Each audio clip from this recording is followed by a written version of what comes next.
It's the first Tuesday of the month, so that means it's time for another Q&A video where I answer questions from you guys. So before we start, just a note that I have timestamps for all of the questions and the answers. You'll find those in the video description below. First, some quick house cleaning. 1, if you are a freelance translator or you aspire to be one, join my Facebook group for freelance translators. The link is probably next to my face somewhere, and the link is also in the video description below. If you join that group, you can ask questions to the group. There are other translators in there besides me, and instead of waiting to the first Tuesday of every month for me to answer your questions in a video, you can ask them in there, and you'll get an answer, probably within an hour or less. Also, some quick housekeeping. There have been some issues with YouTube recently. People that are subscribed to my channel have not been noticing, have not been seeing that I've been uploading videos. It's happened to at least 2 people. It's happened to me with another channel that I have subscribed to. I did not see their most recent upload in my subscriptions feed. It's a thing. So to combat this, I will be uploading videos regularly every Tuesday and every Friday. So if it's a Tuesday or a Friday and you haven't seen an upload from me, you might want to check my channel page to make sure that I've uploaded. Also, if you want to make sure that you get notifications immediately as soon as I upload a video, you can always ring the bell, that notification bell, and it'll tell you when I have uploaded a video. Sometimes YouTube is also unsubscribing people from channels, so check to make sure you're still subscribed if you want to be subscribed. I have explained all of this in detail in another video that I have also uploaded today because it's a Tuesday and I only upload on Tuesdays and Fridays now. So check that other video if you want more detailed information of what exactly is going on and what you can do to help and what I'm doing to try to combat this. Also, one more thing, I'm really sorry if you have commented on a video and I have not replied to or acknowledged that comment. I don't always get notified by YouTube if somebody has left a comment on a video. If it's a newer video, I usually get notified, though sometimes I don't. And if it's an older video, I sometimes get notified, sometimes don't get notified.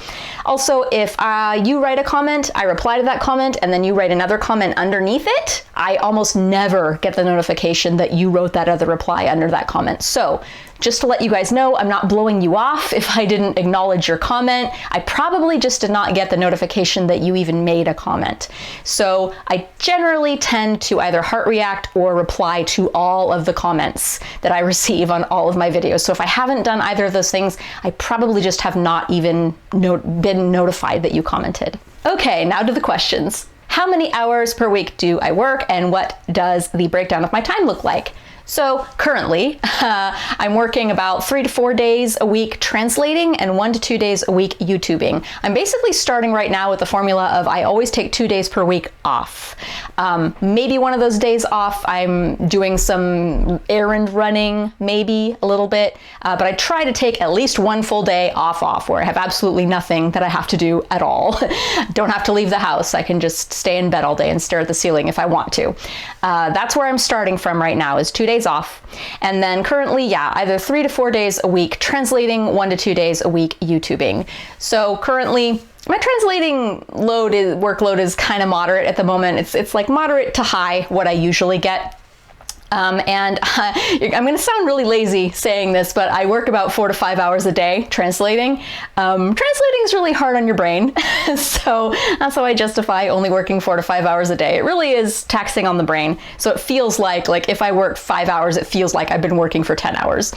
So yeah, about 12 to 15 hours a week translating currently, and then about the same, honestly, YouTubing, because when I do YouTube work, when it's a YouTube work day, I spend about 8 to 10 hours working on videos for this channel. So the second part of this question is, for example, for the breakdown of my time spent translating, finding new clients, administrative sidelines, etc. So I did mention the sideline of YouTubing. That's currently the only real sideline that I have at the moment that I'm really trying to build. I have some other sidelines in the background. Check out my Etsy shop, by the way.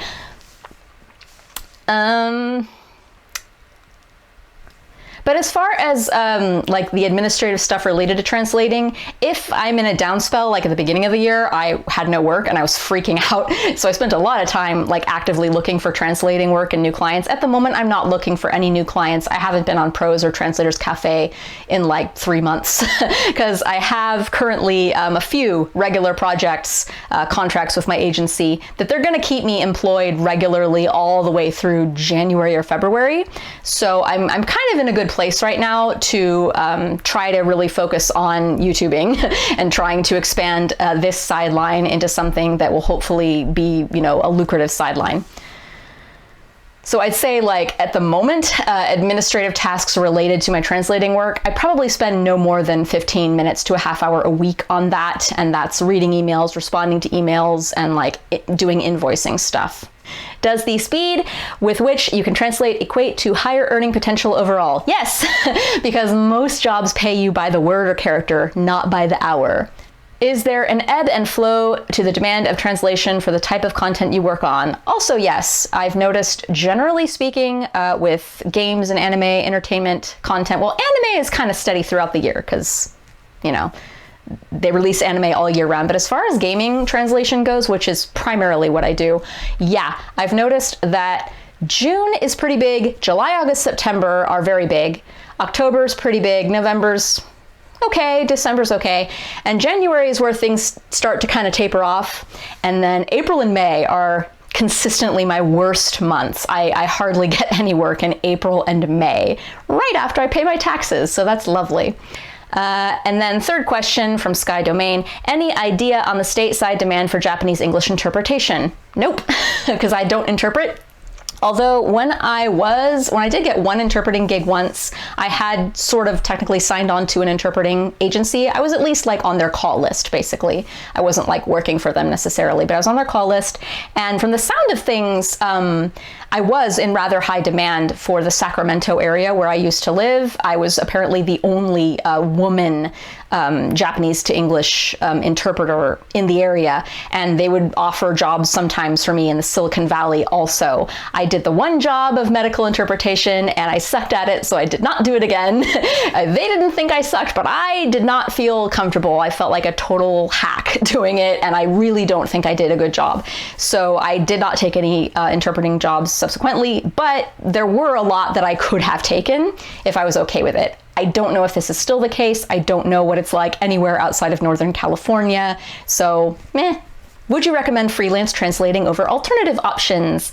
I'm thinking of being a translator, but I'm not keen on the idea of working at home. Yeah.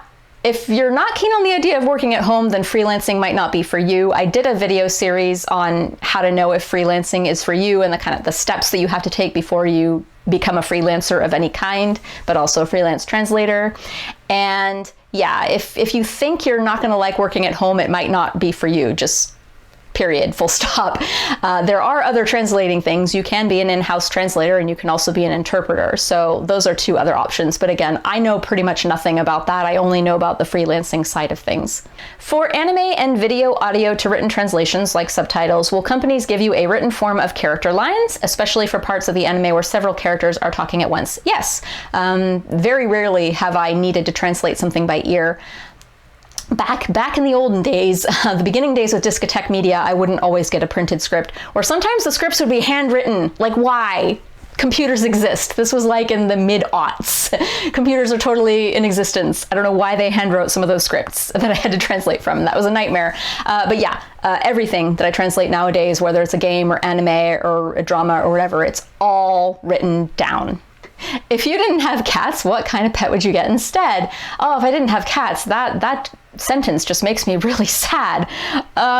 Well, having said that, Joshua and I love animals just in general. We, like, if cats suddenly ceased to exist, or if we both became like deathly allergic to them or something, there are plenty of other animals that we are interested in having down the road. Like if we get a house someday and have more room for it. Yeah, we both want, okay, what's the current list? I would love to have a wolf husky mix. My aunt has wolf husky mixes, and they're lovely creatures. They're very stoic, and they don't jump up all over you and bark like dogs do, and that's like why I don't like dogs. But I like, you know, big stoic dogs that are more cat-like and aren't in your face all the time and don't slobber all over you. So wolf husky mixes. I love wolves. I love huskies. They're beautiful. So I would get one of those. We both want a hedgehog, a ferret, a fox. We would love to have a fox. I've had rabbits before. I would love to have bunnies again. Rats are actually probably my second favorite pet, but unfortunately I break out in hives now if I'm around them. So it's really unpleasant, but I love rats. They're so sweet. I would get rats. Oh geez, goats. A potbelly pig would be really cute too, but I don't know that I want a giant pig. So goats. Yeah, we just, a bunch of animals. We like animals. How hard is it to translate light novels compared to anime, manga, and games? I only translated light novels like 20 years ago when I was still kind of learning Japanese. I translated them kind of for funsies and on my own website, and people would kind of sponsor. That was some of the first paid translating work I did. Yeah, I mean, the games that I translate basically are light novels. They're story-based. They're basically the main character, MC, in the first person narrating, like, he put his arm around me and walked me to the door. I turned to him and said, I am uncomfortable with this situation. And then he brushed a stray lock of hair out of my face and he said, don't worry, I am here for you. It's like, that's the kind of stuff I translate every day. They're games technically, but they're story-based, and they're like choose your own adventure stories. So those basically are light novels. Manga, I've never translated manga officially. I've only translated it kind of on my own for funsies. And I'd say like manga's probably my favorite thing to translate, kind of because manga's my favorite thing, my favorite like medium of entertainment. And yeah, I find that that's a little bit easier because you have a lot of time to think about it. You can see it on the page.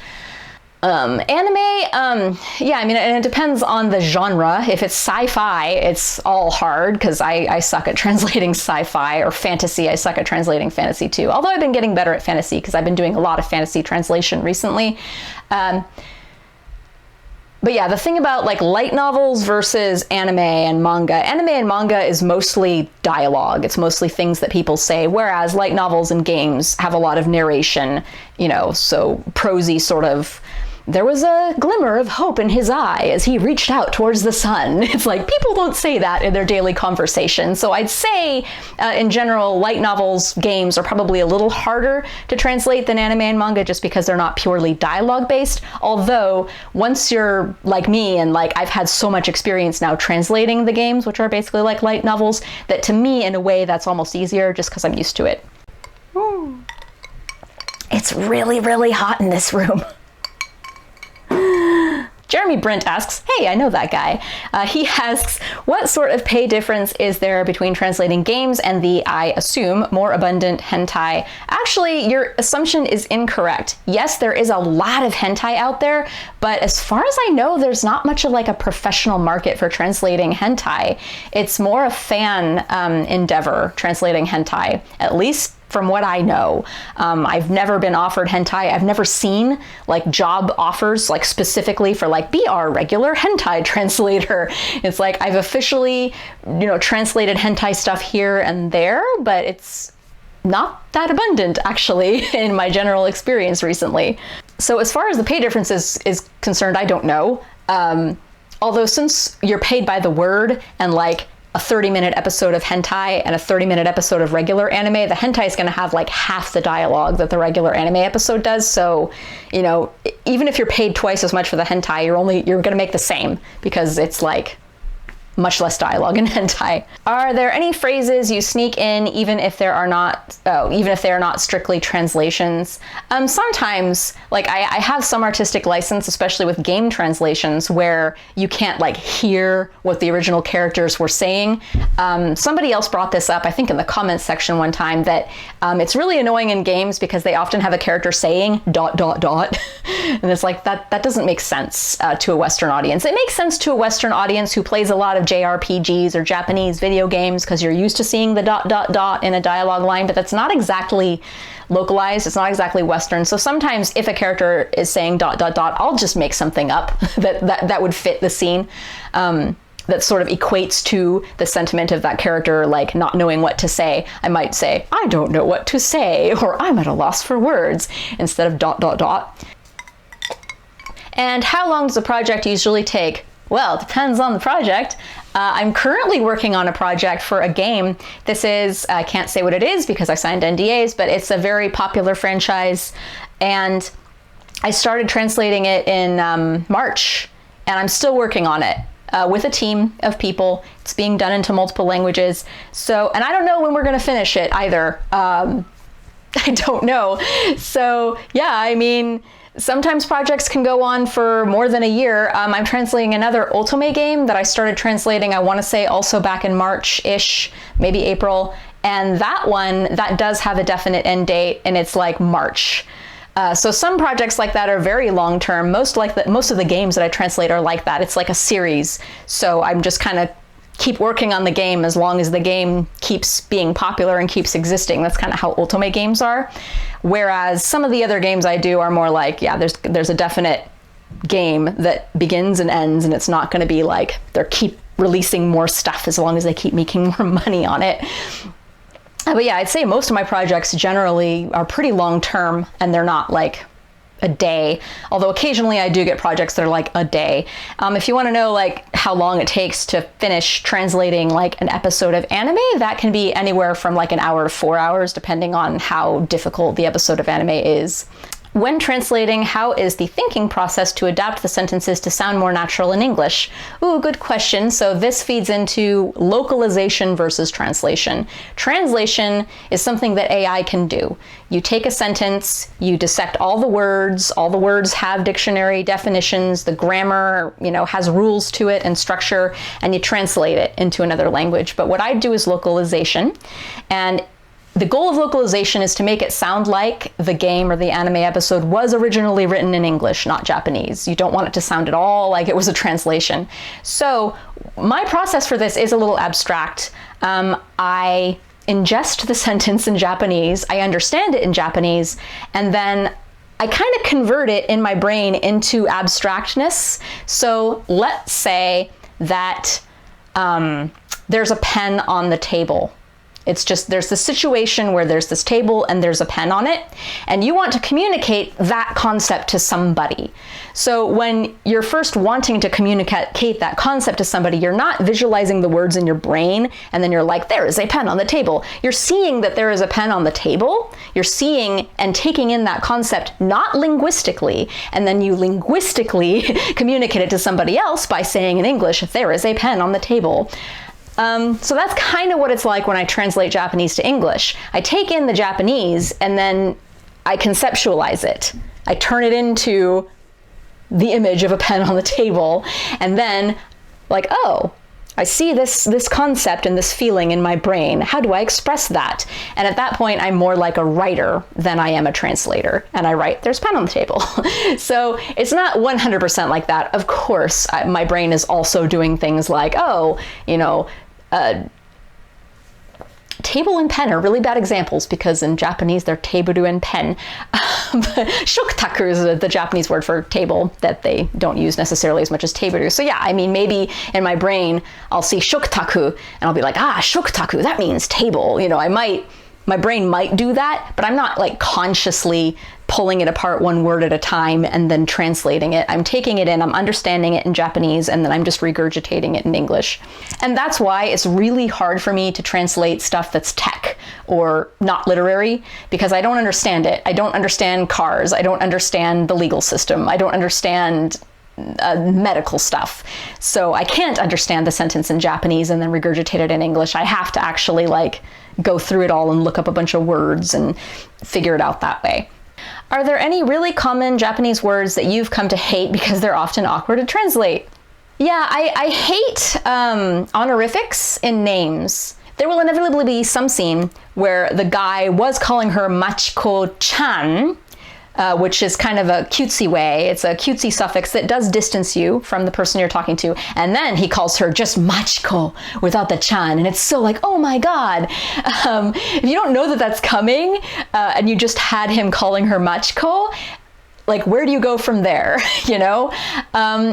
And they don't let me use honorifics in the translations, which I think is correct. I don't think you should use honorifics in the translations because then it doesn't sound like it was originally written in English. It sounds like a translation. Along those lines, there will inevitably be some scene where they're introducing each other. And it's like, if I'm introducing myself to you, you know, I'd be like, oh yeah, I'm Sarah. You can call me Sarah. You know, or you can call me Sarah-san or something. It's like, we don't have that in English. So that's always really annoying. And again, if I know like where the story is going, if I know that 10 chapters later, it's going to be significant that he was calling her chan and now he's calling her yobiste, like no-chan. If I know that in advance, it's a lot easier to deal with, but I don't always know that in advance. This may be dumb, but if you could go back in time and tell yourself something, what will it be? Get over him. You wind up with somebody else.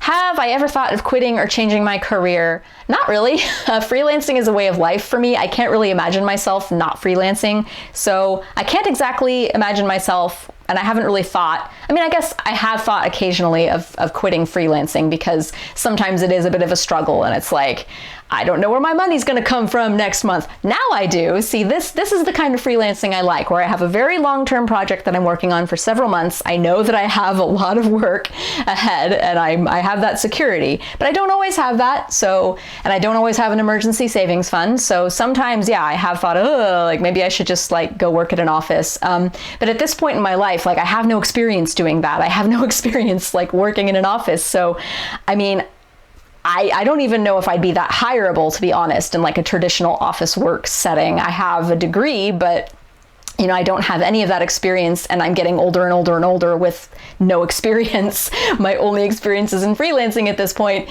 Yeah, and the way freelancing works is usually you start out making less money than you would at a traditional job, but over time, if you're persistent and wise and smart and really pushing it, you eventually can make more money freelancing than you can at a regular desk job. And I'm reaching that point of equilibrium right now where I'm making about as much money freelancing as I would at a desk job. And so now would not be the time to quit freelancing. I need to keep pushing and keep building off of the freelancing stuff that I've already been building. So yeah, not thinking of quitting freelancing, not really thinking of quitting translating either. I mean, I've been doing it for 20 years and I still enjoy it. So I think I might as well keep doing it. But I am thinking of, you know, expanding and doing more other side ventures, other freelancy things like YouTubing and crafting, and maybe it'd be really nice to get into teaching dance again or choreographing dance again. Unfortunately, I don't have contacts up here in Seattle, so all those people that could have hooked me up are way down in Sacramento. So unfortunately, I don't know if I'll be able to do that much anymore. But yeah, I really like freelancing, so at the moment, no, I can't see myself quitting.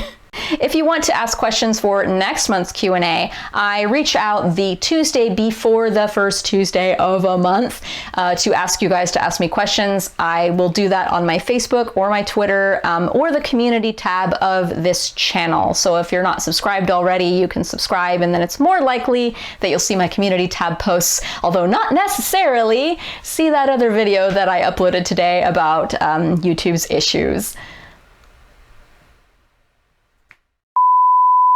It's the first Tuesday of the month, which means it's time for another Q&A video from question... Nope.